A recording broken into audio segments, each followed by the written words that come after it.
and I stay at the trailer by myself with 10 dogs. And let's keep it on track. Yeah. No, I'm interested in this. Yeah, but because if I put her in jail, she got 10 dogs. Yep. She has a previous use of methamphetamine charge from 2000. Right from the start, this courtroom feels different. Jody Lynette Wood stands accused of meth possession, but a felony suddenly drops to a misdemeanor. Sounds like a break, right? Not so fast. Her past is about to catch up fast. Stay tuned for the full breakdown and subscribe for more intense courtroom drama. All right, so we finished all of our cases but one. We just went right from arraignments into pre-exam conferences. I believe we've taken care of everybody that's in custody, out of custody. And we had one defendant that got here a little after Ms. Strong had started talking to everybody else.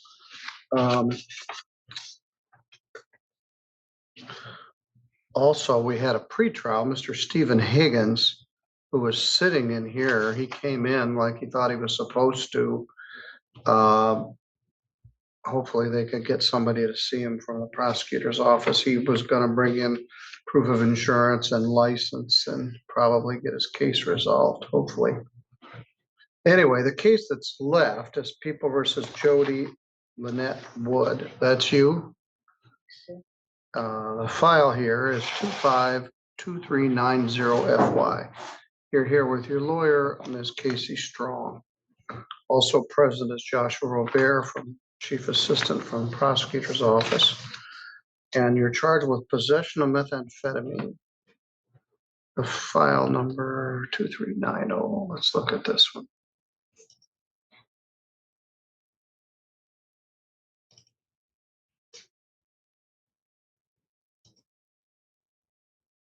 The complaint alleges that you possessed methamphetamine on August 3rd in Lockport Township. That would be July 3rd. What does the complaint say? Complaint says August 3rd. The affidavit says July 3rd. Fairchild Road.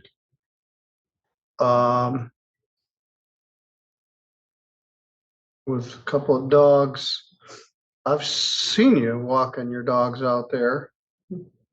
They're pit bulls, weren't they? yeah, they're pit bull, and then one's like probably this big. He drugged me down the road a couple of different times to summarize, so I learned to walk them one at a time.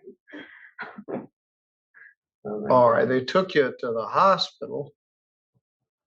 And they found some methamphetamine in your possession as the allegation.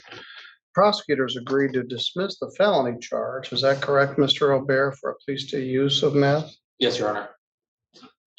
And it might be a no contest plea, which we have no objection to. Yep, we're asking for a no contest plea based on the fact that she was having emotional issue and was later taken to the hospital following the incident. All right.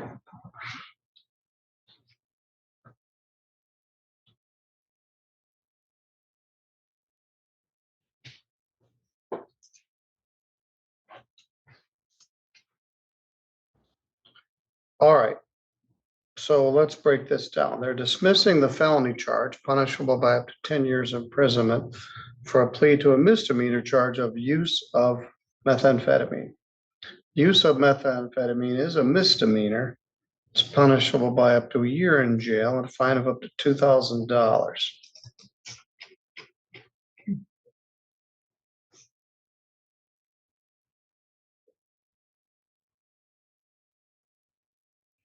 Do you understand the charge?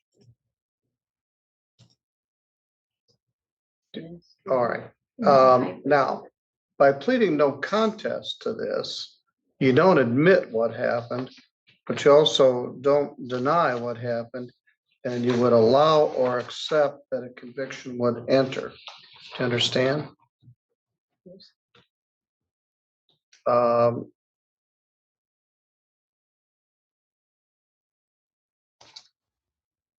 And you've signed this document giving up your rights to have a trial and all the rights that go with it. Do you understand you're giving up your right to have a trial by entering this plea? Yes, sir. Anybody threaten you to get you to plead to this? Promise you anything? Yeah.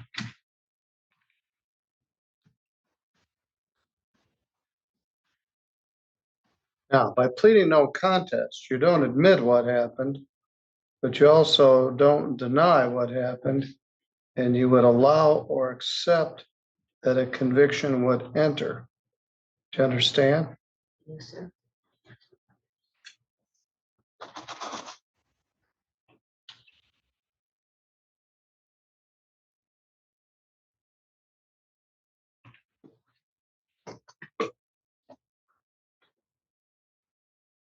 So I'll use the police report or the affidavit of probable cause for a factual basis.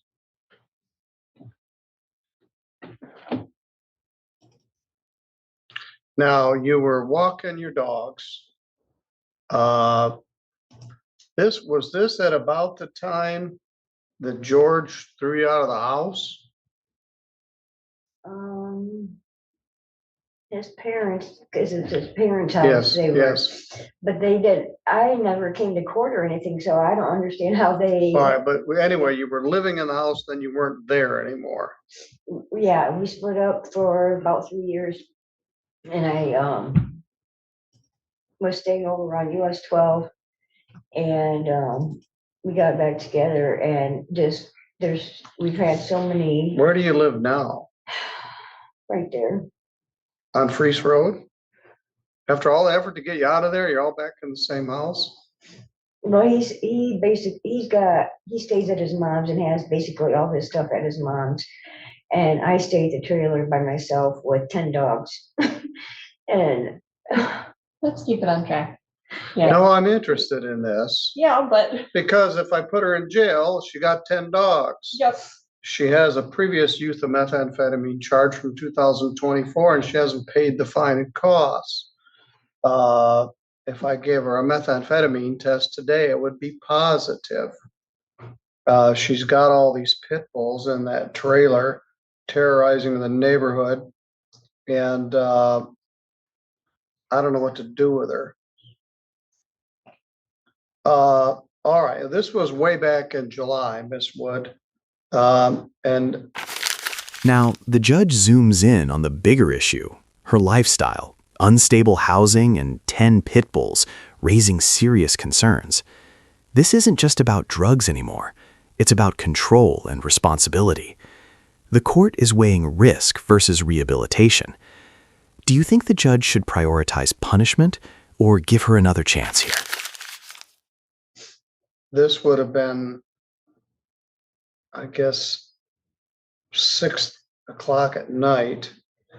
And they were concerned about you, so they came out.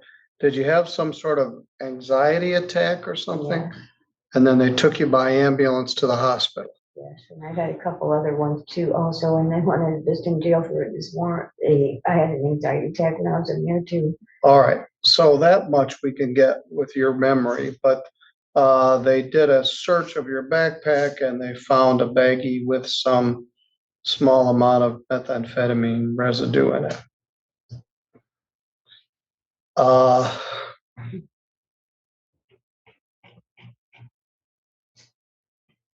Okay, now I gotta figure out what to do.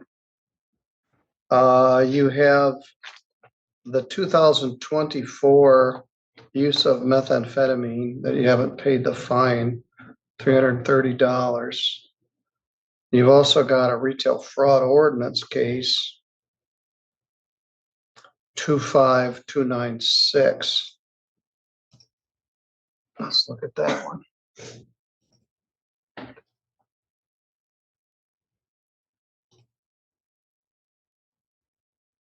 That's a civil infraction ticket where they allege that in February of last year, you did a retail fraud at Walmart.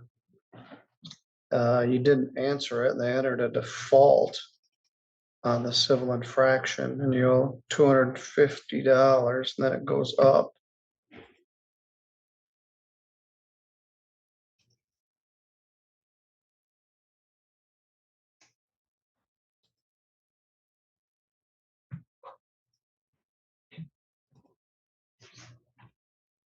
You had a disorderly conduct under ordinance in 24, that earlier meth case.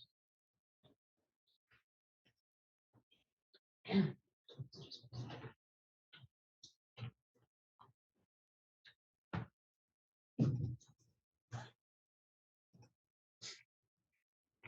had a retail fraud second, which was also Walmart.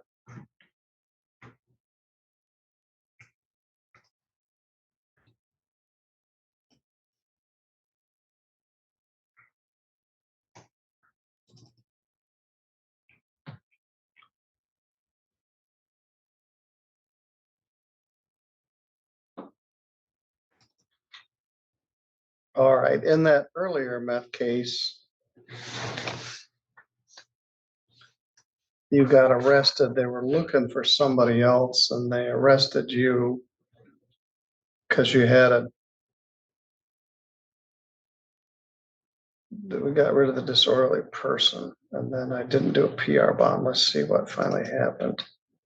Plea to use of meth. Dismissed disorderly person. I did a judgment. Ordered 21 days, credit 12, leaving 9 days to serve, and a fine with a payment plan with your other unpaid cases. So you got out of jail and never paid anything on the payment plan. So that was in the date of the conviction was May 13th. So you got out of jail and shortly thereafter in July, you're still using methamphetamine. And I suspect you're still using it today. I don't know what to do with you. Do you have any source of income? I've got a lawyer for SSI and they're taking it to for an appeal. And I'm waiting to hear back from them. I mean, I've been going to community mental health for 14 years and this stuff, you know the Wood family, so stuff that's been going on with me and him is just, I mean, it's, that's really worked on me hard.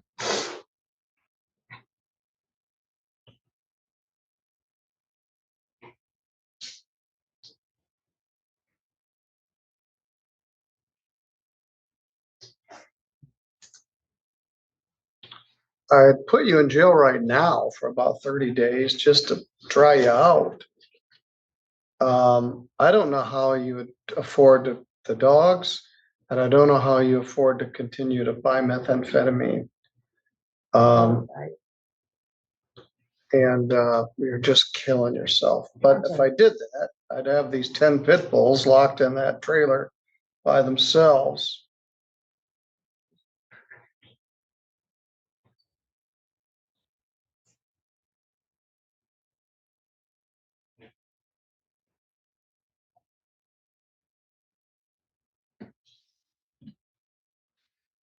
What are they doing for you at Pivotal? Are you on any medications? I'm on like 7 or 8 different medicines. And you take them as prescribed? Yeah. Well, mixing methamphetamine with them isn't a good plan.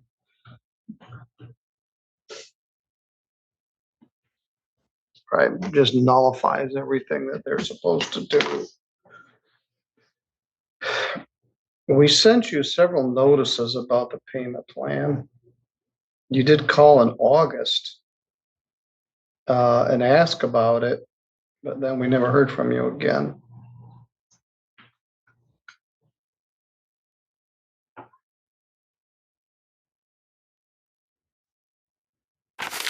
Here's the breaking point. The judge openly admits nothing worked before. Jail, fines, warnings, all failed. That honesty hits hard. It's rare to hear a judge say they don't know what to do. This isn't just a legal problem anymore. It's a cycle. And right now, nobody seems to have the answer. 1 million days in jail is probably too long. Let's find a place to put this. I don't really, a pre-sentence might help, but I don't know what they're gonna tell me that I can't figure out myself.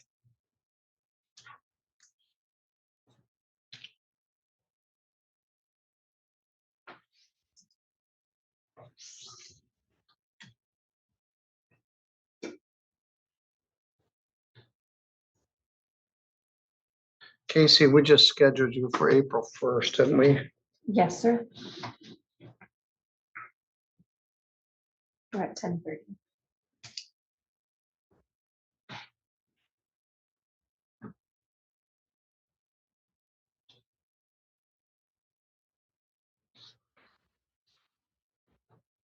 I'm gonna give you a drug test when I see you next. The problem is you can't just stop using methamphetamine. It's like telling you to stop holding your breath.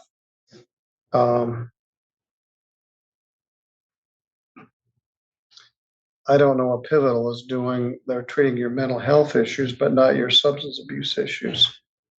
The last time I just gave you 21 days in jail, enough time to clean out. And within a month or so, you were using again, probably the next day.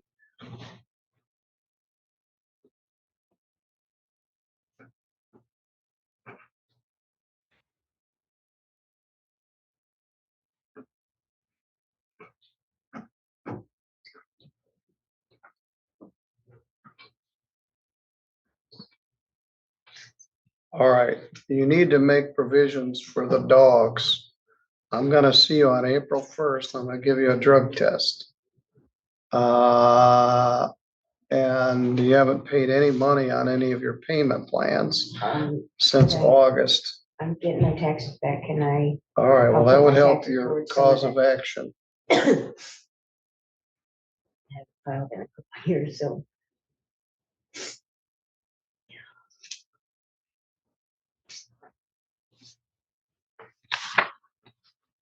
The day I saw you, neither of the dogs were on a leash. They were running ahead of you. Oh, when George was, yeah. All right, well, it's not a dog complaint, it's a meth complaint. You just had one and I did a short jail sentence. And I didn't accomplish a thing other than keep you clean for 20 days. I frankly don't know what to do, so I'll hear from the enlightened prosecutor and your lawyer. But Ms. Wood, it's likely there's gonna be a jail component to this. As I said, I would have done it right now, but I don't want animal control to have to go out there and deal with 10 pit bulls in a trailer. So we'll go to April 1st when your lawyer's already set to be here, and we'll address it at that time. All right, you're free to go. Ms. Strong, are you done? Could you stop and see me before you go? Thank you. Thank you, Mr. O'Bear. Judge, if you're gonna hold our contempt, we can just do it if we're on the record. That sounds like a break. Can you take my phone? We only get a couple more chances to do this, Josh, so. In the end, the judge delays jail, not out of mercy alone, but because the situation is messy. Addiction, mental health, and even those dogs. A drug test and future hearing now decide her fate. Justice feels uncertain here. Like, comment, and subscribe for more real, gripping courtroom stories and breakdowns.